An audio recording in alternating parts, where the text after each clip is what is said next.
23번째 23장을 통해서 불의한 재물의 몰락이라고 하는 제목으로 은혜를 나누고 기도하려고 합니다. 오늘 23장을 보면 이제 두로에 관한 경고라. 그리고 4절에 보면 시돈이여 너는 부끄러워할지어다. 자, 두로와 시돈에 관한 예언의 말씀입니다. 늘 기회 있을 때마다 말씀드리지만 이사야 13장부터 23장까지의 내용은 당시 유다의 주변에 있는 열방에 관한 각 나라에 대한 하나님의 경고의 예언의 말씀을 기록하고 있습니다. 그런데 이것은 각 나라가 들으라는 게 아니고 누가 들으라는 거예요? 유다 사람들, 다시 말하면 하나님을 믿는 우리 믿는 사람들에게 주시는 말씀입니다. 왜 줍니까? 이스라엘만, 유다만 하나님이 관심을 가지고 통치하는 게 아니라 하나님은 전 세계를 다스리는 전지전능하신 하나님인 것을 알려주는 거예요. 내가 이 세상을 다 내가 다스린다. 그러니까 나를 제대로 믿어라. 바르게 믿어라. 이런 의도를 가지고 하나님이 이사야를 통해서 이 말씀을 하시는 거죠. 그렇다면 두로와 시돈, 성경적으로 보면 타락한 어떤 불신앙과 우상 숭배의 어떤 상징적인 나라 또는 도시가 두로와 시돈입니다. 그래서 이 두로와 시돈은 지금의 레바논쯤 되는 어떤 지중해를 끼고 있는 해안에 있는 그런 나라죠. 그래서 고대로부터 이 해양을 지배하는 그런 큰 부강한 나라였습니다. 해상 무역을 했기 때문에 돈이 많았고, 또 해상 무역을 하면서 이 나라 저 나라 이 대륙 저 대륙을 다니다 보니까 세상의 문물이 다 거기에 모여 있어서 굉장히 발전적인 그런 문화를 가지고 있는 그런 나라였습니다. 돈 있겠다, 또 세상의 문물을 마음껏 접하겠다. 그러니까 필연적으로 따르는 게 뭘까요? 타락, 음란, 우상숭배 뭐 이런 게 이 나라에 있었거든요. 그래서 성경을 보면 예레미야나 또 에스겔이나 요엘, 스가랴, 아모스, 뭐 오늘 본문의 이사야도 이 여러 선지자들이 두로와 시돈에 대한 그런 예언의 멸망에 관한 하나님의 심판에 관한 그런 예언을 빠짐없이 하는 그런 나라가 두로와 시돈입니다. 그래서 이 두로와 시돈을 통해서 우리가 두로와 시돈이 멸망했다 이것을 깨닫기보다는 하나님께서 이 두로와 시돈을 통해서 우리에게 무엇을 말씀하시려고 하는가, 오늘 세 가지를 살펴보고 그것을 가지고 이 시대를 살아가는, 또 우리 환경 속에 어느 때보다 물질적인 어떤 풍요가 있고 또 어느 때보다 세상적이고 세속적인 문화를 누리고 또 그 속에 살아가는 우리들이 어떠한 신앙의 자세를 가져야 될까 함께 생각하고 기도하는 시간을 가지려고 합니다. 첫 번째 1절부터 7절까지는 두로와 시돈에 대한 그런 멸망을 얘기하고 있습니다. 그리고 8절 보면 멸류관을 씌우던 자요 그 상인들은 고관들이요 그 무역상들은 세상의 존귀한 자들이었던 자, 존귀한 자. 이게 뭐냐면 당시 세상적으로는 두로와 시돈이 멸류관을 씌운 이 권위가 있다는 거예요. 왜? 상도 주고 어떤 권세도 주고 하고 싶은 걸 다 할 수 있는 그런 사람들, 그리고 고관들, 아주 지체가 높고, 그리고 무역상들은 세상의 존귀한 자들이라는 거예요. 그러니까 세상에 부러울 게 없다는 거예요. 이런 사람들은 어느 나라 사람이라고요? 두로와 시돈. 자, 이런 사람들이 결과가 어떻게 됐습니까? 망했다는 거예요. 망했다는 거예요. 자, 이걸 통해서 첫 번째 하나님 우리에게 말씀하시는 건 뭐냐면 불의한 재물을 부러워하지 말라는 거예요. 불신앙과 우상 숭배의 재물을 부러워하지 마라. 왜 부러워하지 말아야 됩니까? 결국은 멸망받는 거기 때문에. 지금 당장은 우리에게 커 보이고 또 비싸 보이고 대단해 보이고 정말 세상에 못할 것이 면류관도 주고 고관 대작이 되고 그리고 존귀한 자 어디에 가도 대접을 받아요. 자가용 비행기를 타고 다니고 그죠? 귀빈석에 앉고 자 그런 걸 보면 다 부러워합니다. 그리고 소망을 가지죠. 나는 언제쯤 저런 호사를 누려보나. 그러다 나이가 먹어도 안 되니까 그 다음에는 우리 자식만큼은 저렇게 키워야지.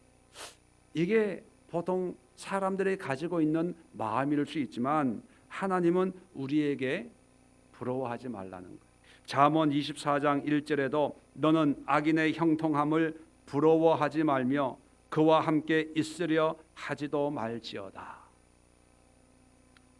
불의한 자가 형통하는 것은 잠깐 동안 나보다 나은 거지 영원히 행복한 것이 아니라는 것입니다. 그러니까 부러워하지 말라는 거예요.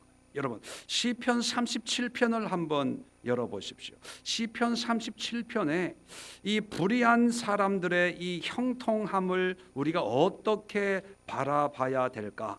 그들을 보면서 우리는 어떤 신앙의 고백이 있어야 될까? 아주 자세하게 설명을 하고 있습니다. 시편 37편 1절 2절 보면 이런 말씀이 있습니다. 악을 행하는 자들 때문에 불평하지 말며 불의를 행하는 자들을 시기하지 말지어다. 자 2절입니다. 그들은 풀과 같이 석희 배임을 당할 것이며 푸른 채소같이 쇠잔할 것이미로다. 그러니까 아무리 지금 푸르고 또 무성하고 굉장하다고 다 부러워해도요 원망하거나 불평하다 왜 나는 왜 저렇게 못될까? 왜 나 이렇게 지질이 가난할까? 이렇게 한숨 한탄하지 말라는 거예요. 왜? 하나님의 심판이 반드시 있습니다. 반드시. 지금은요 안 믿고 오히려 핍박을 하고 또 죄를 지으면서도 할 것 다 해도 벼락이 안 떨어져요. 그런 걸 보면서 아 저렇게 살아도 괜찮은구나 라고 하지만 반드시 심판이 있습니다. 보응이 있어요. 자 그렇기 때문에 우리는 지금 악인들의 형통한 모습을 보면서 어떤 마음을 가져야 되냐 하면 3절입니다. 여호와를 의뢰하고 선을 행하라. 여호와를 의뢰하라. 무슨 뜻입니까? 하나님을 믿으라는 거예요. 하나님을 반드시 믿는 자에게는 의의 상을 주시고 믿지 않는 자에게는 반드시 심판의 보응이 있다는 것을 믿으라는 거예요. 그리고 선을 행하라. 성경에서 선이라고 하는 것은 착한 삶을 살라는 게 아니라 믿음의 삶을 살라는 거예요. 자, 4절에 또 두 번째는 뭐냐면 여호와를 기뻐하라는 거예요. 내 형편을 보면 기쁨이 생겨요, 안 생겨요? 안 믿는 사람들은 잘 먹고 잘 살고 뭐 땅만 사면 올라, 주식만 사면 올라. 그런데 내가 사면 떨어져. 내가 사면 망해. 환경을 보면 내 팔자야 뭐 왜 이렇게 박복하냐, 그리고 저 사람은 참 복이다, 참 능력이 있다. 환경을 보면 감사와 기쁨이 안 생겨요. 그러니까 우리는 환경에서 감사를 기쁨을 억지로 찾을 수는 있지만, 그죠?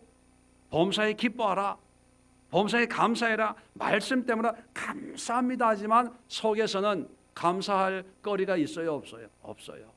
그러니까 우리는 어거지로 감사하려고 하지 말고, 감사는 누구 때문에 하는 거예요? 하나님 때문에 감사하고 하나님 때문에 기뻐하는 거예요.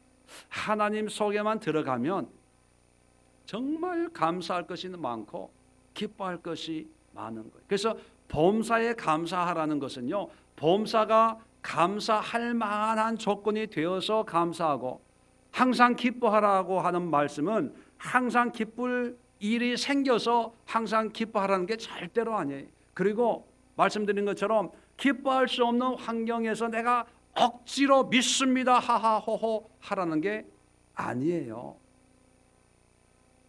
항상 기뻐하고 범사에 감사하라는 것은요, 하나님 안에 들어오라는 거예요.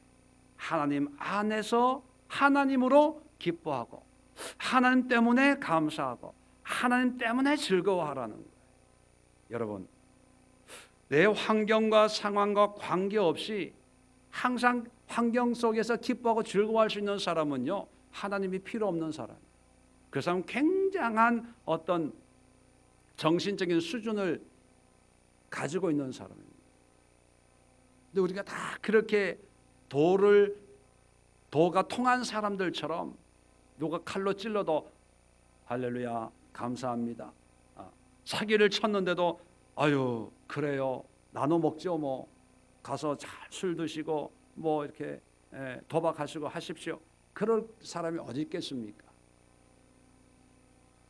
그런데 하나님이 우리에게 그걸 요구하시는 것은 우리가 인격을 수련하고 마음을 고상하게 가져가지고 항상 기뻐하고 감사, 그걸 원하시는 게 아니라 우리의 약함을 아세요. 그러니까 하나님으로 기뻐하고 하나님으로 감사하라는 거예요. 그래서 악인의 형통함을 볼 때 사실은 우리는 악인을 보기 때문에 부러워하거든요. 그런데 성경은 누구를 보라는 거예요? 하나님을 보라는 거예요. 그리고 누구를 생각하라는 거예요? 하나님을 생각하라는 거예요. 자, 계속해서 5절에 보면 내 길을 여호와께 맡기라. 맡겨버리는 거예요. 악인들이 잘 먹고 잘 살고 나는 왜 이렇게 안 될까? 그럴 때 내가 이 악인들과 경쟁해가지고 내가 하나님을 믿는 사람인데 하나님을 믿는 사람이 어떻게 불순종, 우상을 섬기는 사람들보다 더 가난했어야 되겠냐? 그래가지고 열심을 내가지고 더 잘 산다. 과연 그것이 하나님의 뜻이고 은혜일까? 물론 그런 경우도 있지만 만약에 그렇게 해서 더 성공했다면 아마 자기 의가 더 충만할 거예요. 여러분, 하나님의 뜻은, 그리고 믿음으로 산다고 하는 것은요, 내 삶의 모양과 모습이 어떠하든지 간에 하나님 앞에 맡기는 거예요. 자, 그 결과가 뭡니까?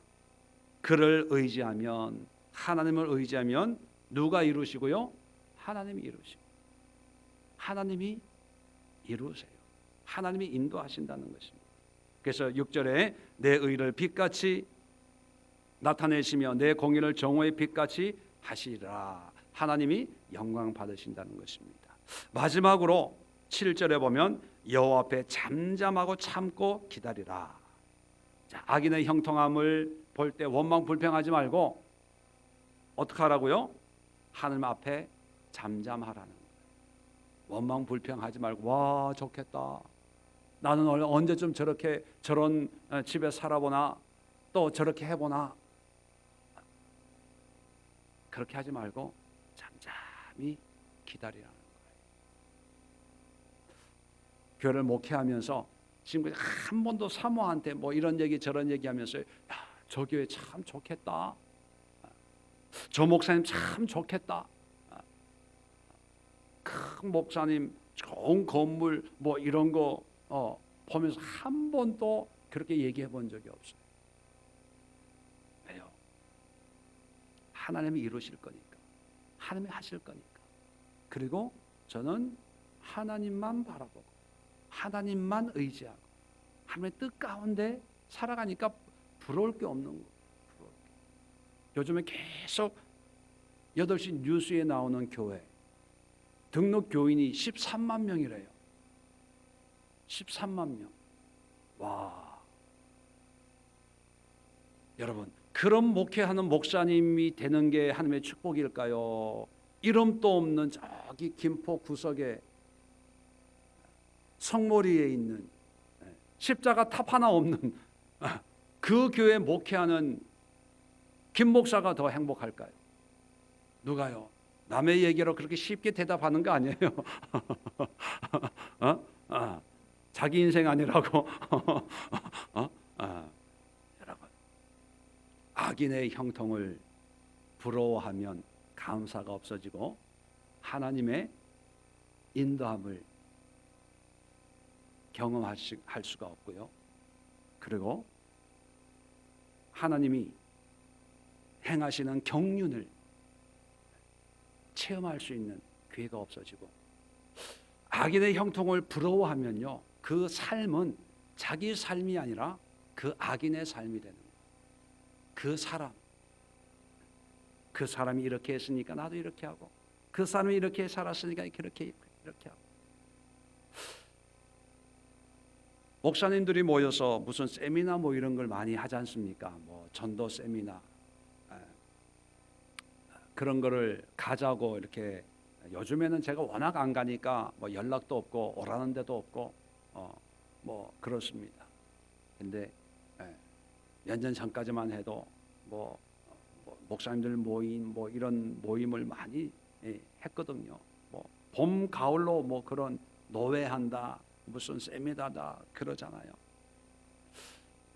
그런데 가보면 어떤 생각이 드냐 하면, 목사님들이 자기 목회를 해야지 왜 성공한 목사님 목회를 하려고 할까? 저도 뭐 그렇게 대단한 사람이 아니어서 대놓고 얘기는 못하지만, 대놓고 얘기했다가는 당신은 말이야 뭐 그럴 거 뻔하죠.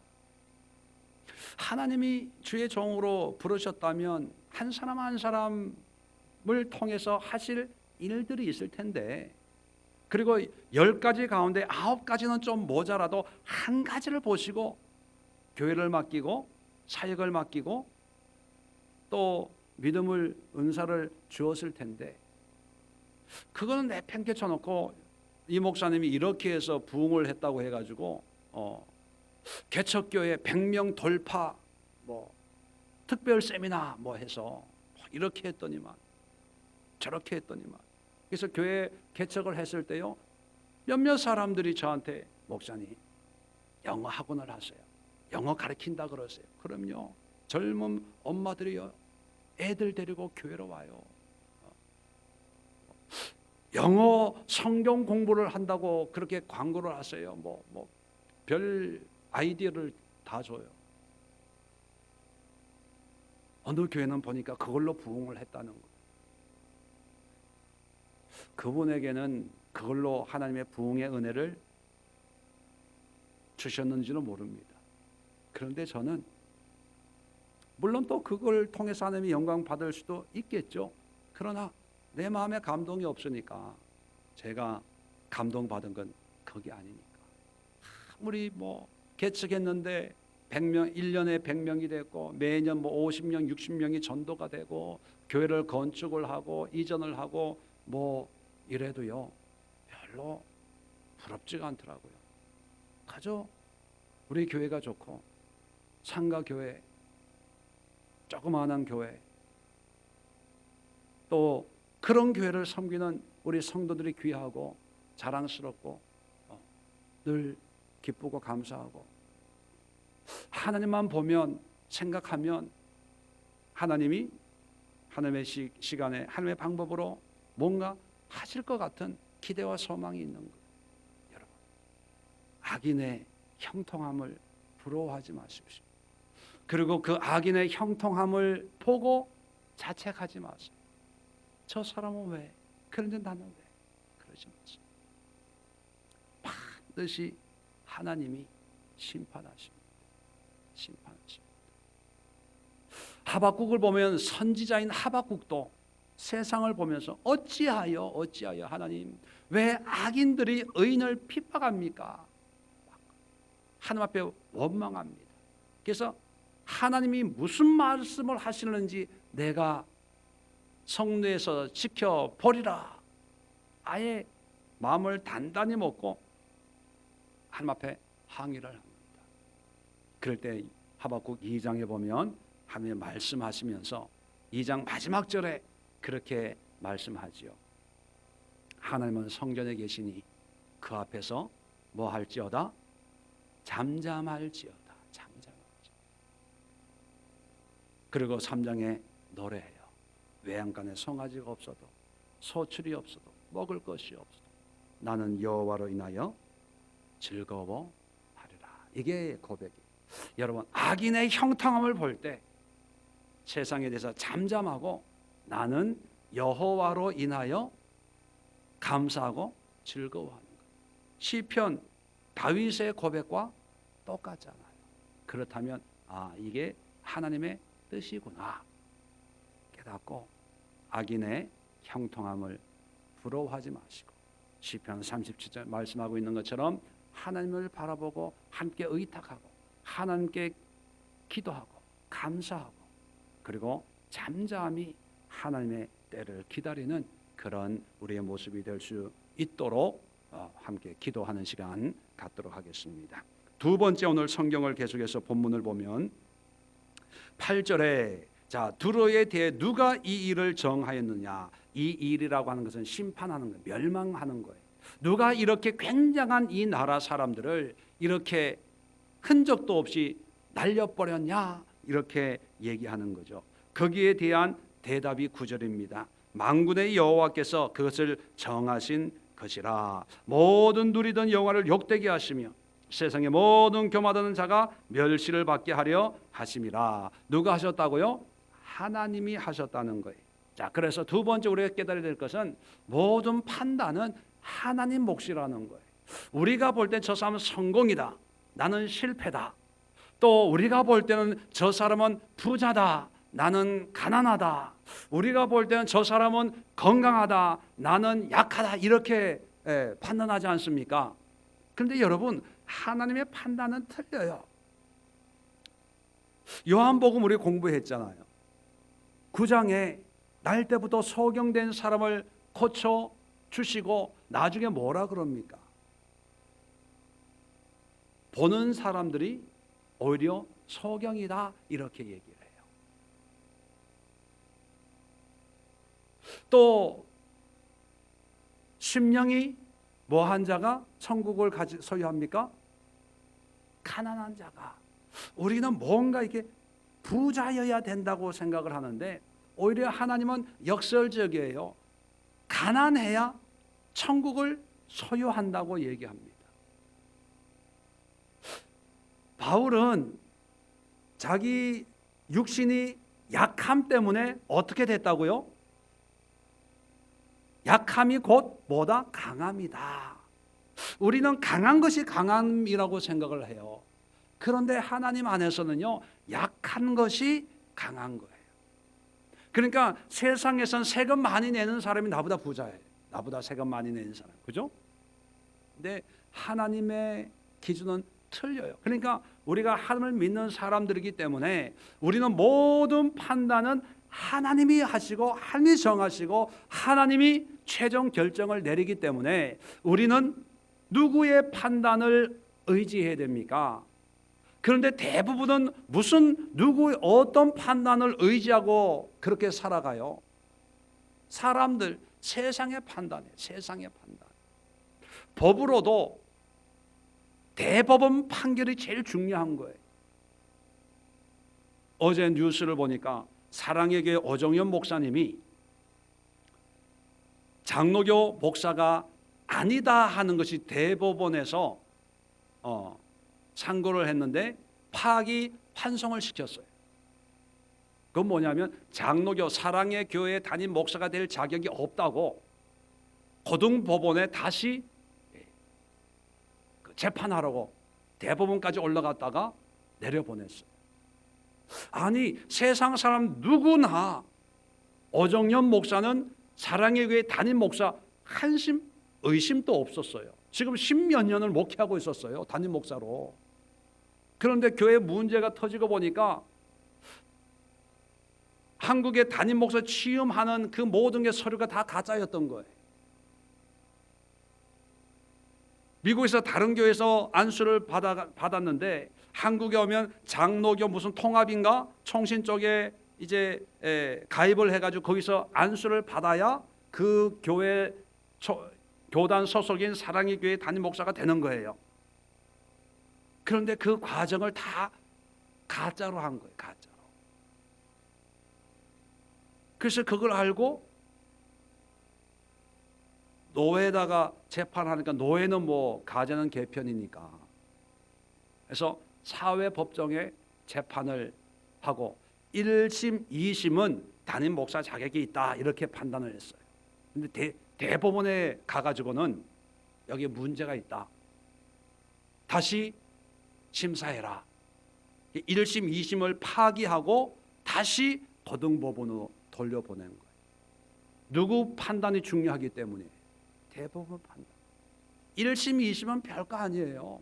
의미는 있지만 중요한 것은요, 하나님의 판단이에요. 하나님의 판단. 그런데 사람들은 이걸 몰라요. 이걸 모르기 때문에 세상의 기준, 사람의 판단을 더 중요하게 여기기 때문에 세상의 기준에 내가 성공하려고 하는 거예요. 그 성공을 위해서 수단과 방법을 안 가리는 거예요. 사람들로부터 인정을 받는 것이 그것이 성공이고 행복이라고 생각하기 때문에 많은 사람들의 인기와 지지를 얻으려고 애를 쓴다. 그런데 놓치는 게 뭡니까? 하나님의 판단. 두로와 시돈의 사람들 면류관도 씌워줄 수 있고 고관 드리고 세상에 존귀한 자들이. 그런데 하나님이 보실 때 타락한 죄인들이다. 내가 용서치 않겠다. 말 한마디만 하시면 이 모든 것이 한순간에 먼지처럼 날아가 버리는 것.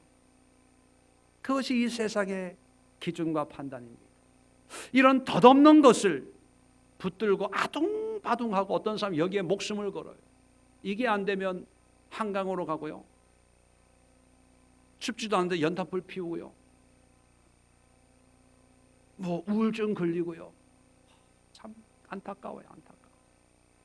과연 우리가 하나님이 나를 보실 때 이것을 생각하면서 비록 세상에서는 알아주는 사람이 없어도 하나님이 나의 하나님, 하나님이 나를 아들이여 딸, 하나님이 나를 거룩한 성도 그렇게 나를 삼아주셔서 너무 감사합니다.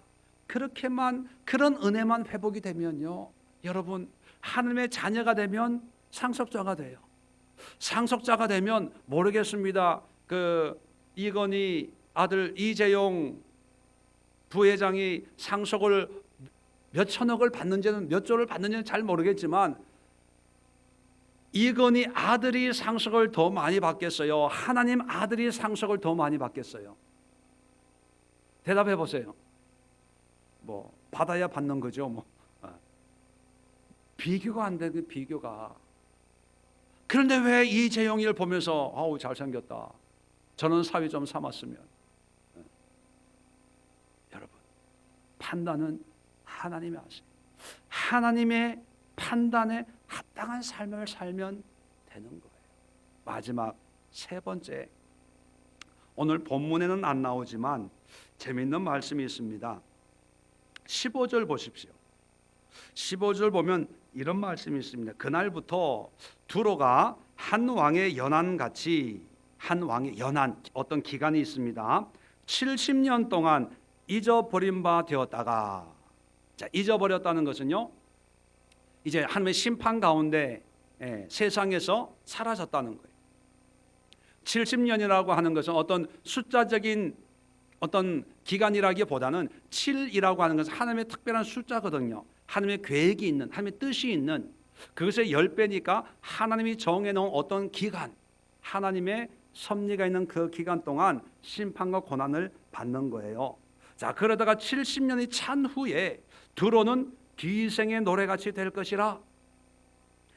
잊어버린 바 되었던 너 음녀여, 수금을 가지고 성읍에 두루 다니며 기묘한 곡조로 많은 노래를 불러서 너를 다시 기억하게 하라 하였느니라. 뭡니까? 잊어버린 바 되었다가 어떤 기간이 끝나면 다시 회복시켜 준다는 거예요.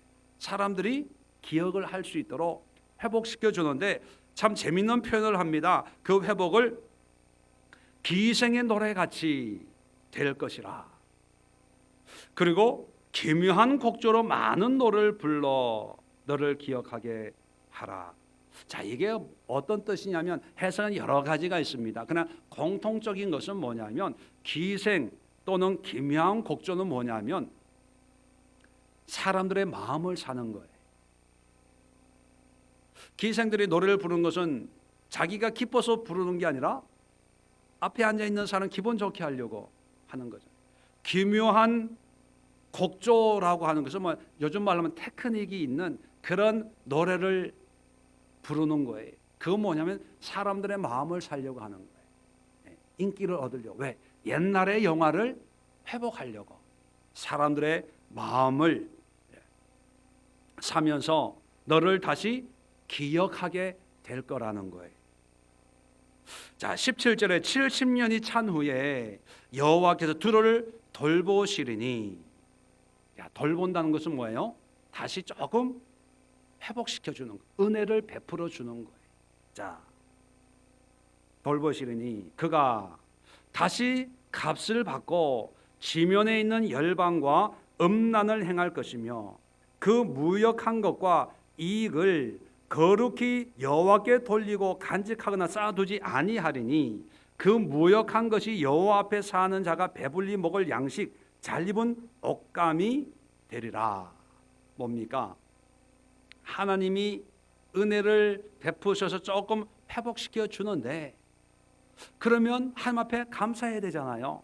하나님의 은혜를 깨닫고 주님께 영광을 돌려야 되는데, 근데 회복시켜 줬더니만 70년, 이제 좀 고생 좀 했겠지, 이제 좀 깨달았겠지 하고 어떤 기간이 지난 다음에 회복시켜 줬더니 한다는 게 뭐냐면 하나님의 마음을 끄는 노래를 하는 게 아니고, 또 하나님을 기쁘시게 하는 게 아니라 여전히 옛날 습관을 못 버리고 또 사람들의 마음을 사로잡아요. 다시 말하면 또다시 옛날의 삶의 모습으로 끌려가는 거죠. 그래서 다시 값을 받고 돈을 받고 열방과 음란을 하고, 자, 무역해서 이익을 취하지 않습니까?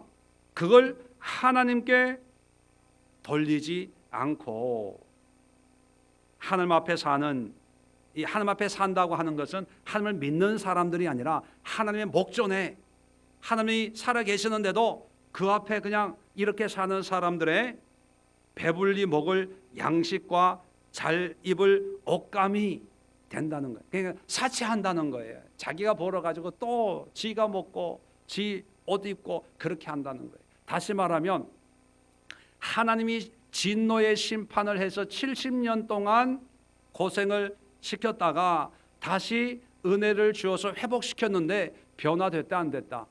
안 됐다는 거예요. 그래서 두로와 시돈을 영원히 벌하겠다는 거예요. 다시 말하면 멸망의 이유는 누구한테 있는 거다? 우리한테 있다. 두로와 시돈에게. 다시 말하면 하나님의 심판과 진노에 대해서 우리 인간이 항의할 여지가 있다 없다?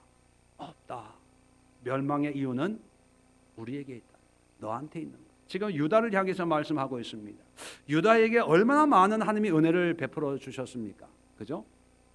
그런데도 조금 힘들면 기도하고 은혜 베풀면 다시는 안 그러겠습니다. 다시는 바른 신앙생활 하겠습니다 해서 용서를 해줘요. 그러면 하나님을 찾지 않고 또 세상을 찾는 거예요. 그리고 조금 힘들면 또 목사님 기도해 주세요. 하나님 도와주세요. 그리고 그걸 몇 번 하다 보면 이제 하나님이 이제 아시겠죠. 이놈은 그냥 둬서는 안 되겠다. 심판을 하세요. 자, 심판을 하는데 그 심판 당하는 사람은 무슨 생각을 할까요? 믿음이 하나님에 대해서 좀 안다고 하는 사람들은 그러겠죠. 하나님 왜 나에게 고난을 줍니까? 왜 나에게 이런 고통을 줍니까? 왜 나에게 이런 아픔을 줍니까? 내가 기도했잖아요. 하나님 섬겼잖아요. 아마 그렇게 얘기할 거예요. 그러나 여러분, 하나님의 심판의 이유는 하나님께 있는 게 아니고 자기에게 있는 거예요. 그러니까 하나님 앞에 기도하지 말고 뭐 해야 되는 거예요? 회개해야 되는 거예요. 회개. 기도해 주세요가 아니라 본인이 기도해야 되는 거예요. 무슨 기도? 회개 기도. 아주 해답이 간단한 거예요. 그런데 사람들은 그걸 모르고 자기가 한 건 모르고 기도해 주세요. 여러분, 목사가 기도해서 모든 게 해결될 것 같으면 제가 이러고 있겠습니까?